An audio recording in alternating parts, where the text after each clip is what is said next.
Bismillahirrahmanirrahim. Assalamu alaikum. Greetings and welcome, dear viewers, to another thought-provoking episode of ReBridges, a series of television programs aiming at connecting and interacting with the intelligentsia and the academia of the Muslim world. I am your host from Pakistan, Rizwan Mumtaz Ali. Viewers, in every episode of ReBridges, we attempt to build new bridges of thought in the Muslim world. We also attempt to mend the old ones on the way. It is an uphill task, but thankfully, the kind of guests we have come across thus far in this program has helped us pick the first building blocks for the bridges we believe the Muslim world direly needs today. These are bridges of knowledge and wisdom, learning and innovation needed in the Muslim world more than ever before. Sadly, today among the top 500 universities of the world, there is not one university from the Muslim world. This fact alone speaks volumes of the inferiority of our education systems and our socio-economic, political and cultural backwardness, despite our tremendous human and material potentialities. Where does the Muslim world stand today? And what went wrong, and when and why? And how the golden era of the Islamic world between 8th to 14th century disappeared into a cloud of darkness. Viewers, many of us don't know that the golden era of the Islamic world was marked by a unique scientific, economic, and cultural excellence. Arts, commerce, and science worked side by side. The great Muslim scientists, philosophers, mathematicians, engineers, astronomers, geologists, geographers, travelers, explorers of the Middle East, North Africa, Central Asia, South Asia, East Asia, and Southern Europe of the golden period of Islam, they all created a pool of knowledge and wisdom that the rest of the world fully benefited from and will continue doing so till the end of time. But sadly, we could not hold on to this golden legacy. Take a look at the city of Baghdad today, which is not even an iota of the Baghdad of the Islamic Golden Era. A city that was once the world's largest city and a hub of knowledge and wisdom and learning and innovation, fell from that pedestal. The city fell from that pedestal. And so did the rest of the Muslim world. Can that golden era of the Islamic world return? Can we, the Muslims, achieve the second golden age? To answer this and many other related questions, we have today as our guest a brilliant researcher, teacher, grammarian, media practitioner, filmmaker, and an enlightened Islamist, Ms. Safiyyah Sabreen Syeed. I'd give a brief introduction of Ms. Syeed. Ms. Safiyyah Sabreen Syeed, I'd rather call you Motarma if you don't mind. Motarma Safiyyah, although you're much younger in age, but looking at the level of knowledge that you have, I think that out of respect and at certain appreciation, allow me to call you Motarma. Motarma Safiyyah Sabreen Syeed is from Kashmir, and so am I. A mechanical engineer by qualification, Ms. Syeed has studied Arabic, grammar, and has memorized the Holy Quran and Tafsir.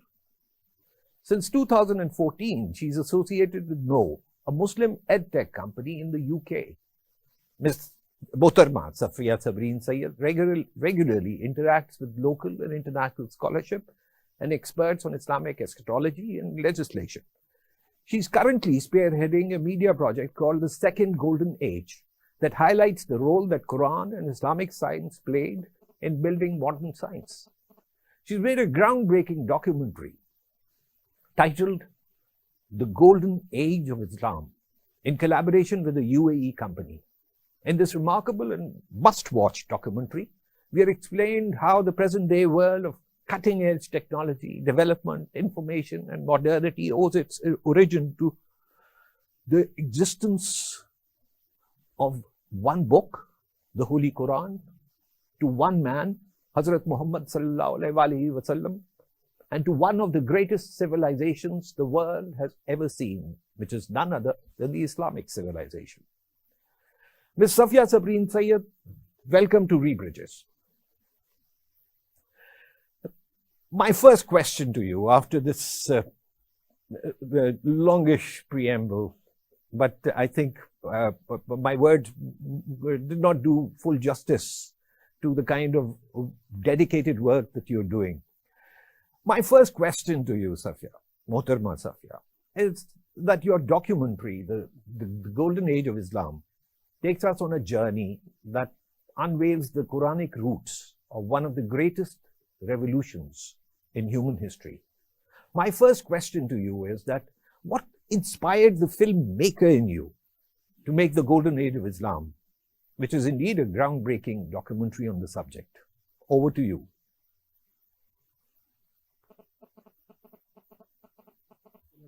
Firstly, thank you so much for having me. It's an honor and a great pleasure to be part of this project. MashaAllah, it's a brilliant project that you have here.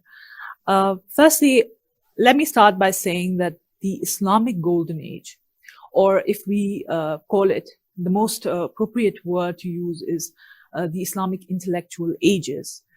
This was one of the most important, one of the most crucial periods in human history. There's never been a period like this before. You had one of the most powerful civilization in the world at that time, spanning 3 continents, creating groundbreaking achievements in science, technology, philosophy, art, culture, literature, you name it, trade, commerce, etc., as you introduced the subject before. So this should be part of our research. How did something as remarkable as this happen, and the impacts that it had on the surrounding areas, on itself, on the civilization, on the Muslim civilization, as well as other civilizations. So the primary thing that inspired me, firstly, was the how question. I was aware of how there's a lot of literature, popular literature as well as academic literature on this period, on the achievements, on the science, but they don't really go into the how. Like, how does a civilization which starts from a small city like Medina then become leaders of science, of philosophy? And they're not just, doing what the Greeks did or what the Indians did. They're building way more than that. They are literally pioneering new fields. So I was inspired by the how question. And when I researched the how question, I found, okay, there is this another aspect to the whole issue, which is the inspiration, the influence of the Quran, a religious text inspiring a major scientific revolution. That is, yes. We'll come to that. But what I gather from this is that your inspiration comes from the Quran. Absolutely. Every civilization has its own influences and impacts. And I'd like to know more about your understanding of the Golden Age of Islam and its impacts on the Muslim world, as well as on the world at large of that time. And secondly, also, what are the key contributions of this Golden Age in the development of modern science, our present day world, and the world of the future? So, in the words of a famous historian, Will Durant, he said, everything before the Muslims can be called pre-science. And it is the Muslims who literally created modern science. Now, if you think of it, we live in an extremely scientific, a digital world, you may call it. And what I found in my study of the subject was that the seeds of this age were actually planted by the Prophet sallallahu alaihi wasallam in Medina. The seeds of this kind of a thinking, it's called the scientific way of thinking, the scientific method, the spirit was planted in the early stage of Islam. So the impact that it had, you talked about the impact, it was paradigm shifting, literally. Let me give you an example of that. Because this was a civilization that understood the power of knowledge. Knowledge means technology, and technology means power. And they cultivated it from day one. It is from the time of Umar radiallahu anh, we see that he imported technology from Persia at that time, windmills to support, the agriculture industry. And so it was from the very first period that we saw that Muslim leaders as well as educated Muslims understood that if we are to fulfill our spiritual or our religious goals in this world, science must be our tool. So just to give you an example of what the impact was in the Muslim world, and then I'm going to give you an example of what the impact was on the world outside. In the Muslim world, you have the Mongol invasion, and that destroyed, yes, exactly. And then they moved to Anatolia. They just took over the entire Ummah. And that was one of the biggest devastating, periods in our history. But then I want you to see the power of Islam, the power of the Quran, that just in 1 century, just 100 years or even less, Islam and the Quran took these marauding barbaric tribes, the Turks that came from Central Asia, from Mongolia, within a matter of a few decades, less than a century or a century, they were transformed into some of the most sophisticated scientists, astronomers, poets, scholars, amazing scholars of the Ummah. So that is the power, the impact that this civilization had on people who came to attack it, or from people who were from different, civilizations you altogether. Mentioned somewhere, I'll give you an example. You mentioned somewhere about the strategic role of the Holy Quran in the development of modern science. The Mongol invasion and the subsequent Mongol conversion, the strategic role of the Quran. This kindly expand on this. Explain this further to us. That's what I mean. Excuse me. Can you hear me? Yeah. I can hear you. Yeah.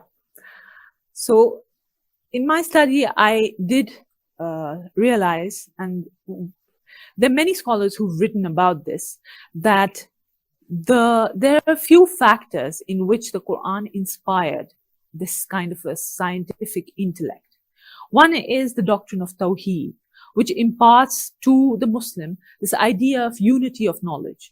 So the laws that are mentioned in the Quran, the moral, the ethical laws, and the laws that we see in the physical world around us, those are the laws of physics, chemistry, and biology, all have the same source, which is the divine source. So it was this unity of knowledge that imparted this unity in thought within Muslim scientists. Wow. Another thing was this idea of experimentation. So experimentation is core to the scientific intellect. You can't go anywhere in science if you're not, you don't engage in experiments. Yeah.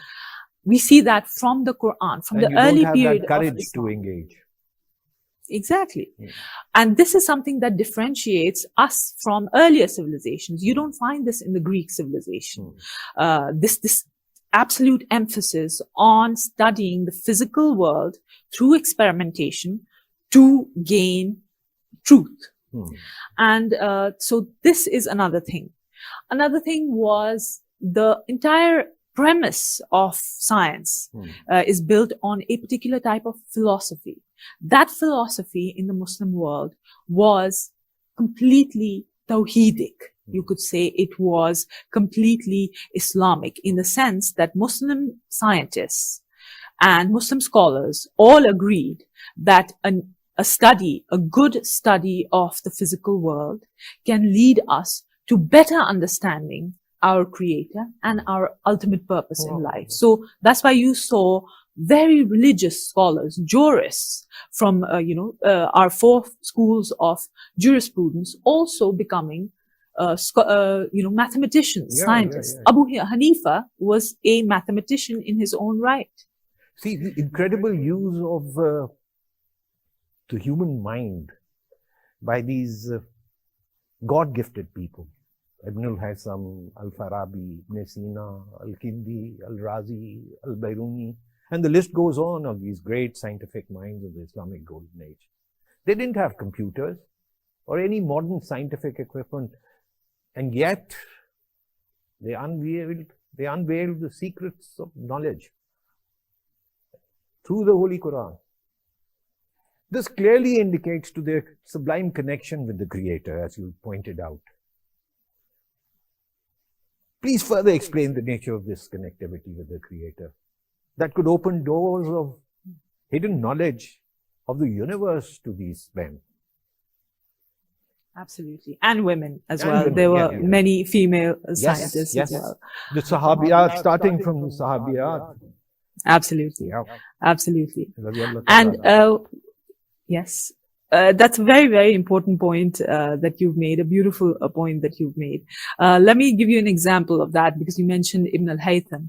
Now, Ibn al-Haytham's works literally heralded, literally you could say created the scientific revolution in Europe, the Renaissance and the Reformation. There are many scholars who talk about the source of the Reformation, the European Reformation and the Renaissance is completely Islamic. It's Muslim works, Muslim commentaries, Muslim works, Muslim views, translated into Latin. We find that in the works of Roger Bacon. Now, Roger Bacon is understood to be like this father of modern science. He started the scientific revolution, this ideas of science in Europe. But when you read Roger Bacon's work, he has at least 2 complete chapters completely discussing Ibn al-Haytham. He discusses Ibn al-Haytham's ideas, his views, his philosophy.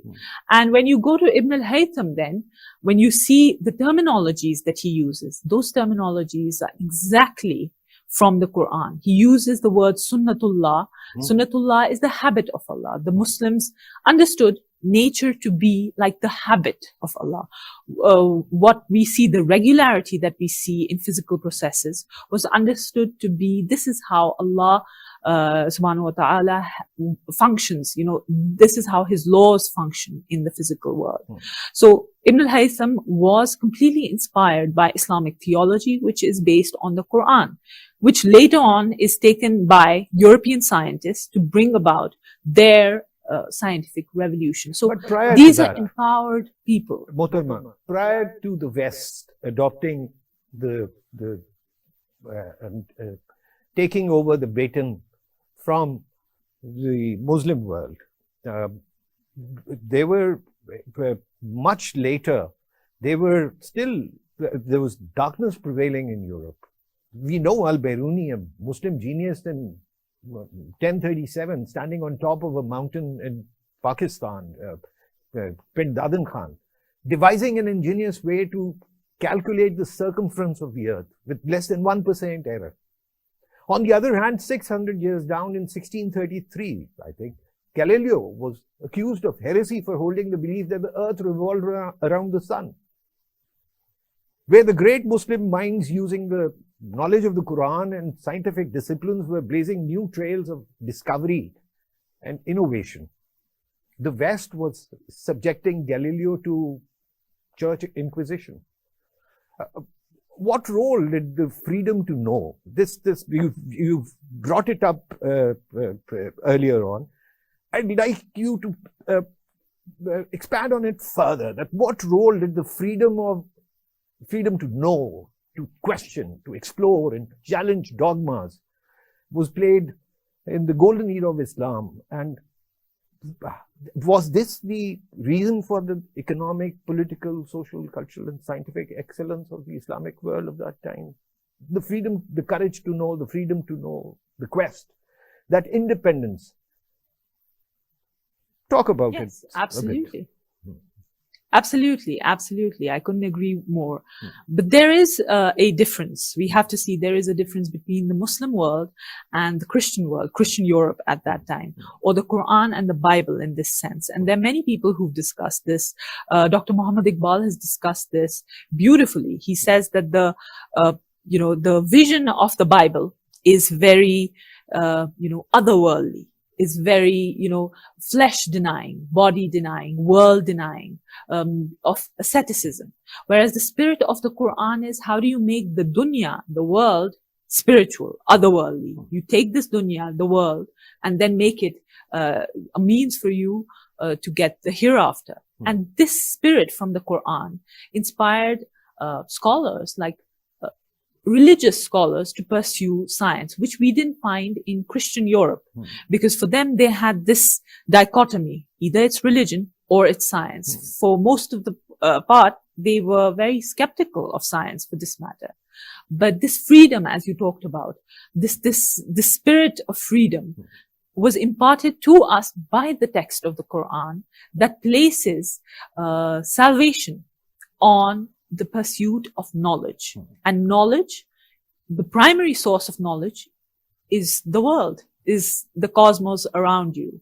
And that's why I think Muslim scientists, they write, if you read any scientific text from the Islamic Golden Age, it always starts and it's filled with religious references. It's filled with religious references because there is no conflict or clash between their religious identities and their scientific endeavors. In fact, they feel that science should be used in the service of religion, and religion should be used to facilitate scientific research, and vice versa. And that is only possible if the soul becomes one with nature.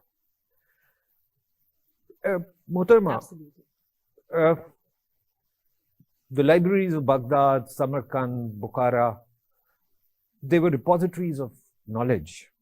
There was a time when these libraries boasted of books handwritten by highly gifted, superior Muslim minds. Imagination, inquiry, and innovation were at their peak. But then we stumbled into a darkness that arguably persists till today. You've pointed out the Mongol invasion as one of the reasons. But if Rome was not built in a day, it was neither deconstructed in a day.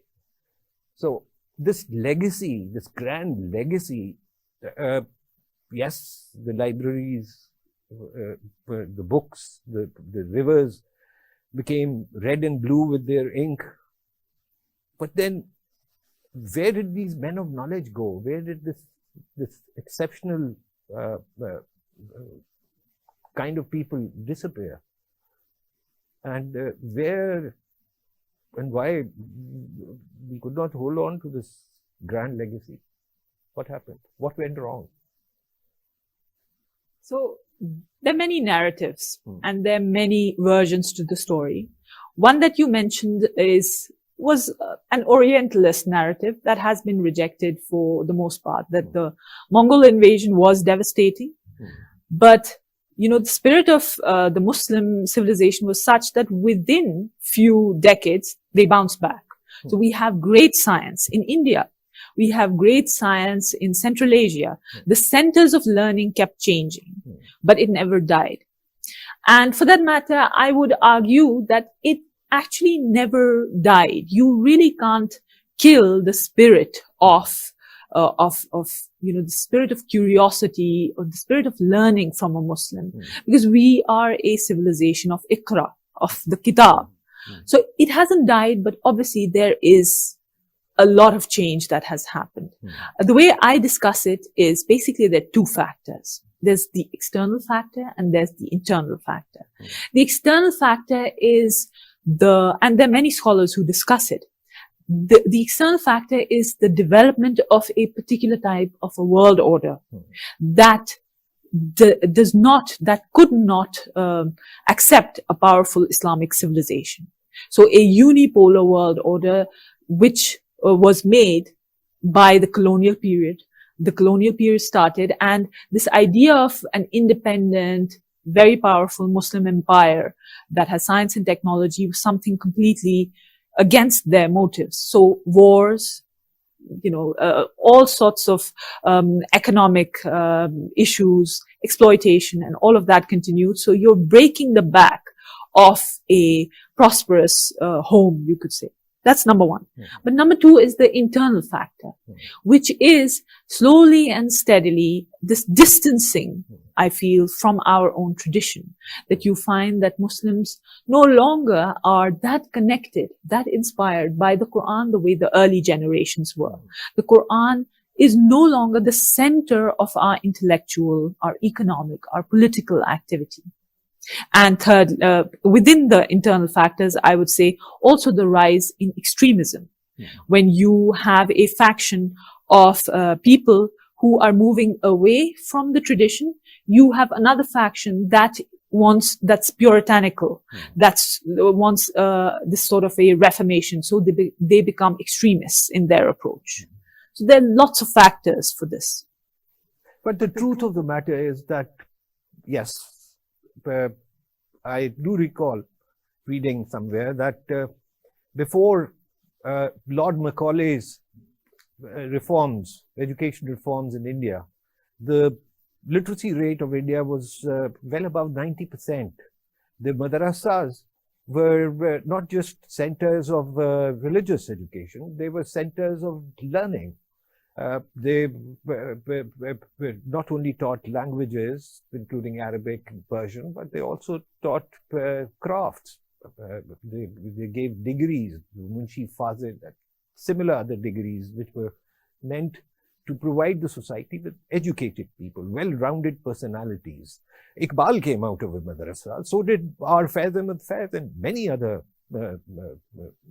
luminaries of the subcontinent. But as they say, yesterday is another country, past it is gone. Today we are steeped in poverty and ignorance and poor quality of life, besides abysmal standards of education. This is something that you're already working on. So if I ask you that at this point where things seem to be going, sliding downward, how can we revive this golden era of Muslim excellence, or how can we achieve the second golden age? That's a very, very important question. And me and my colleagues, we've been dealing with this question for many years now. And we have devised, there are two methodologies, basically, if we can use the term. One is the top-down approach. So you have maybe, let's say, a leader of a country, powerful people who do realize that we need to invest in our human resources. We need to invest in education and technology, and we need to invest in a proper understanding of our tradition and, of our religion. So that is when they then form commissions and commissions to reform the curriculum.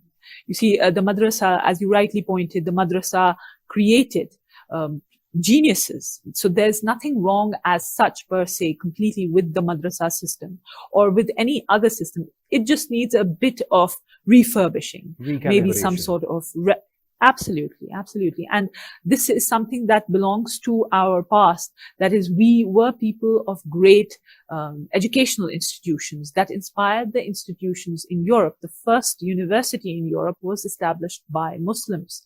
And we were the people who turned the masjid, the religious center, into a community learning center. So we need to revive that spirit, but it could be from the top-down approach. But if we go from the bottom-up approach, which people like myself who don't have much, resources, we're just regular academics doing our bit. This is the education of the masses. You work at the grassroots level. You interact with scholars and academics. You prepare a group of maybe a global community of people who think alike.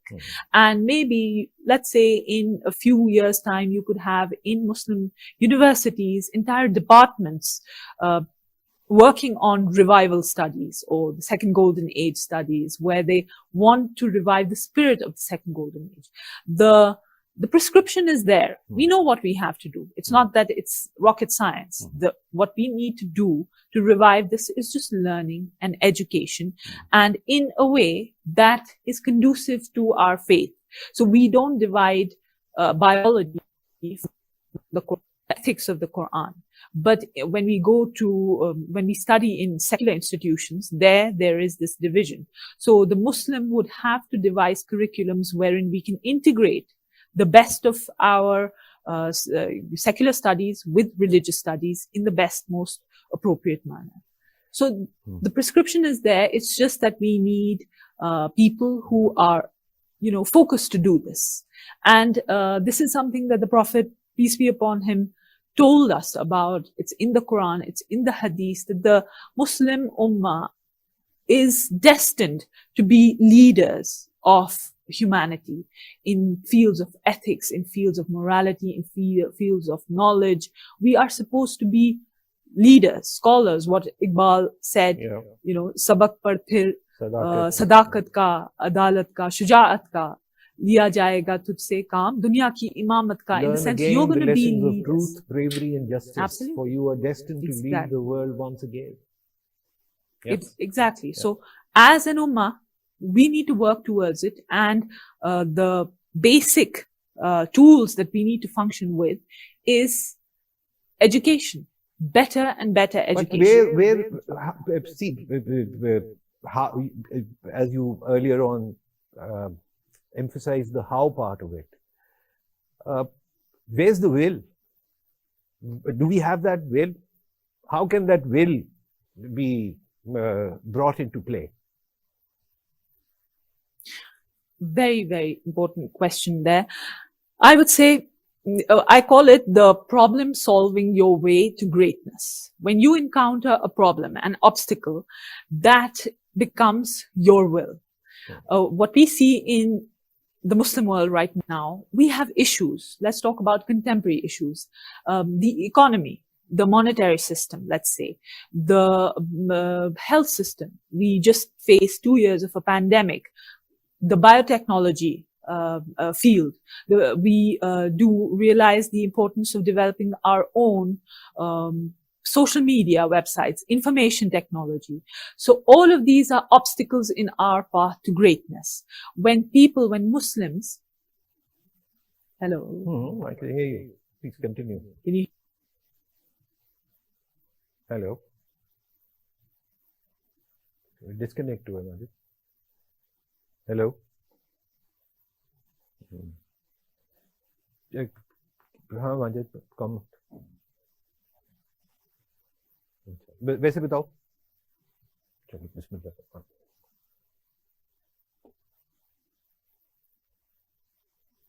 अब कितने minute है अच्छा ठीक है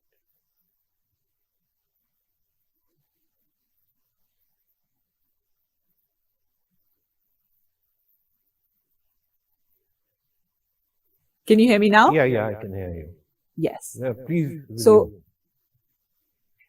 So I was saying, when as Muslims, we realize that these are issues that we are facing in real time.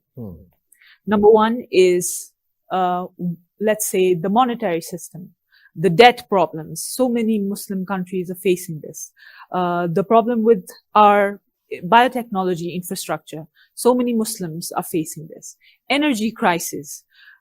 We need energy autonomy. Muslim countries need to be free from depending on oil imports from Muslim countries. Oil, yes, exactly. So absolutely, we need to invest in a renewable energy. So all of these are questions. All of these are problems. The moment the Muslim Ummah starts to address these problems, but in ways which are conducive to our, principles from the Quran, from the Sunnah, that's when you're going to find those are the steps for renewal, the renewal of this golden the age kind of of will that we're talking about, it stems from collectivism. That spirit of collectivism, how to achieve that spirit or revive that spirit, the Ummah spirit. That's a nice way to put it. I guess the only thing, when we go to Hajj, for Hajj and Umrah, we see that Ummah spirit there. What is that thing that unites us is that one message, the one book, that one man. So if we would educate ourselves, our children, our families, and on our tradition, that is going to be that collectivism, that glue that would join us together. So again, you pointed out to the obstacles, the monetary obstacles, the various obstacles that are rampant. But do you think that Islamophobia is also an obstacle which is on the rise in the West? Do you think that it is an obstacle? Absolutely. And what should we do to in fact, this obstacle, this negative trend? Absolutely. I would say Islamophobia is one of the biggest obstacles and one of the biggest dangers facing the Muslim world. Islamophobia is what leads to wars. Islamophobia is what leads to the suffering of the people in Afghanistan, in Iraq. Islamophobia is not just small incidents in Germany or France. Islamophobia is all of this narrative that has been built around which is against Islam, misinformation against Islam. And the way to counteract is, again, the same top-down or bottom-up approach. The top-down approach is when leaders, let's say from a Muslim world, would issue statements, would converse with their counterparts from these countries on how they feel about it and how it's impacting their political ties with the governments there. Or let's say major players in the economic sphere would do that, because we have to understand we're dealing with a civilization that treats money more important than values and even religion, life. Absolutely. So you deal with them accordingly. And then from our side, the regular people, the lay people, or the academics, people in the media, we do from our side as well, informing people, because most of the people in the West, let's say, or in the world, they're not really aware of what Islam is. But so they couldn't agree more with you. There's this phenomena which the UN describes as the youth bulge. Most of, as a matter of fact, youth form more than 60% of the Muslim population of the world, more than 60%. And their potential aside, the unfortunate part is that the Muslim youths are unaware of their grand Islamic heritage, let alone the rest of the world. This heritage of knowledge, wisdom, learning, and innovation. But you talked about the bottom-up approach. Now, the fact remains that the modern-day politics is driven by the young. And they have they've always played a major role in bringing about a change, starting from the revolution that began in Makkah 1500 years ago. The followers comprised, besides the family, the first followers included the young people of the time. Now, how can the young Muslims of today be enlightened with the values of this legacy and be inspired to excel in new fields, technology, scientific advancement, information, and knowledge sharing? to achieve that the second golden age? You know, it's so beautiful that in our tradition, we have like entire texts that have been written about the virtues of each and every age and each and every stage in human life. And what is the most, you could say, accentuated when you're young is this call of the ego. The ego wants to assert itself, its identity, its place in the world. And the person, when you're young, that's why you get into confrontations, because you're asserting yourself. The other person is also asserting themselves. And that's why the young behave the way they do. But we don't, you know, in the Muslim world, we don't think in these lines. We don't think on the psychological framework, the way, let's say we had great thinkers like Dr. Muhammad Iqbal, who emphasized so much on studying this aspect of knowledge of science, which is psychology. But the big fish, the big corporations, they do understand this. That's why some of the biggest corporations cater to this element of the youth, which is the nafs. So you see Complete media. psychographics. It's all about the nafs, absolutely. And other corporations, entertainment, and all of that. So what we need to do is, in order to get the youth on to this whole project, and also inform the youth, because one very important thing that we need to emphasize, it's not by accident that our youth is unaware of our legacy. They're historians like, I was reading George Saliba, Simon Schaeffer, they talk about, and many others, they talk about how the colonialists, on purpose, by design, literally hid our legacy. Absolutely. They hid our legacy so that we don't understand. The scholars who knew this knowledge, they were executed, they were completely eliminated, so that the next generation doesn't understand who we were. So it's a complete project that we have to embark on. And we cannot embark on this project except by using the tools of the contemporary times. Technology, number one. Social media, number two. Number three, media. The merging of academia with media. And other corporate ventures, wherein the youth feel that this is where they can assert their identity, their ego, their selves as individuals. But in the bargain, they're getting, you could say, empowered with the Golden Age spirit, with the Islamic spirit. Radicalism. Let's talk about radicalism. Radicalism is definitely an antithesis of scientific inquiry and its benefits. Unfortunately, radicalism has been an issue of major aggravation to the Muslim world, to Muslim societies. And we see its emergence in different forms. Just a few days ago, there was a bomb blast in one of our cities in Pakistan, and the death toll has exceeded 100 people.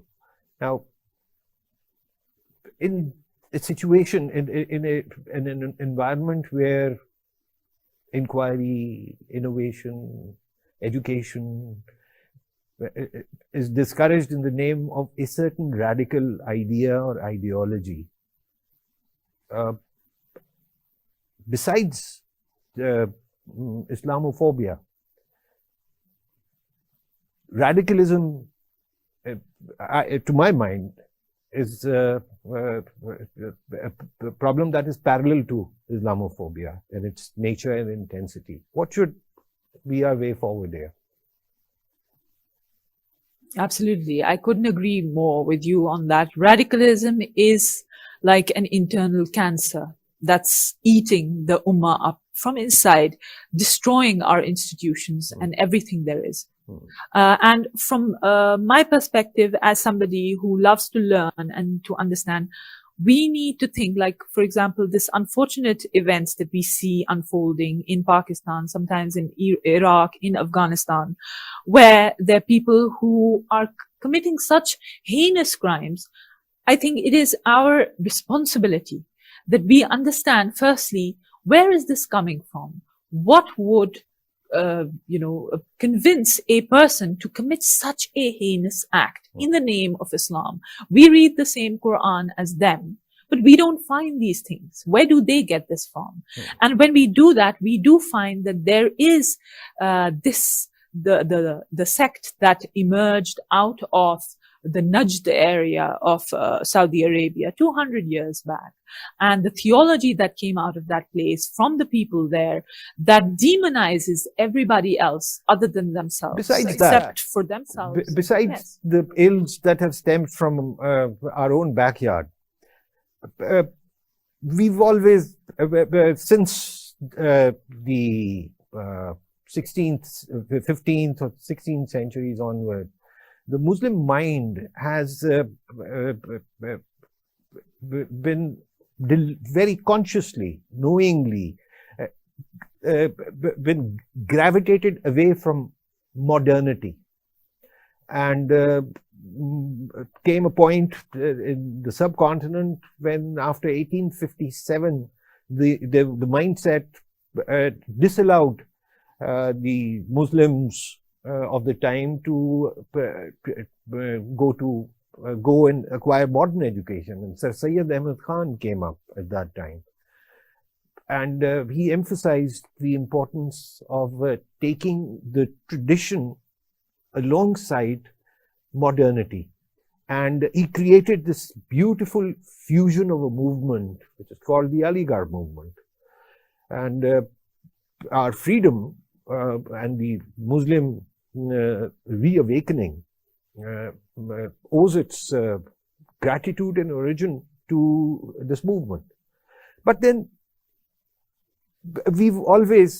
there has been a conflict, and modernity and Western values, they have come into conflict with our ways of thinking and our ways of leading our lives. But then there are a few areas where this conflict comes out in its most bitter sort of form. For example, the present LGBTQ campaign. It is in conflict with our faith, but the West wants Muslim societies to accept it. On the contrary, hijab is an anathema to the West, whereas it is a symbol of modesty for Muslim women. So, how can this conflict within our societies prevalent today be grappled with? Yes, absolutely. I agree with you on that. But if we see, these are all just, constructs of a dominant world order. When you have a particular dominant world order, they construct their own ways of thinking of what is oppression and what is liberation. And this term of modernity as well, this is also misplaced, highly misplaced, because whatever qualifies to be called modern, that essentially took place in the Islamic Golden Age. So the Islamic civilization is anything, is everything which symbolizes modernity, all the positive aspects of it. Whereas these ideas, in fact, the LGBTQ then is something which is ancient. We know that this has existed. This is not something which is modern. This is something which is ancient. When it comes to the issue of hijab, then we have to understand, again, these are all narratives coming out of a dominant world order that is working towards a sort of a domination, its own hegemony onto other cultures and other nations. And the hijab is, you could say, one of that issue that they raise. The Muslim world is backward because it has, all of these religious symbols, and it has all of these oppressive practices. And look at us, we threw all of that back behind, and we are, very advanced. Whereas, it's that you can see the hypocrisy in that plainly. I mean, if they are so concerned about the well-being of Muslim women and their liberation, then we wouldn't have the invasions that we saw in the last decade and the sanctions that we see crippling Muslim nations. So these are just battle of words. The Prophet sallallahu alaihi wasallam told us that in the end of times, you're going to see that the tongue is going to be fiercer than the sword. And that's what it is. Entire campaigns against nations and cultures just by words.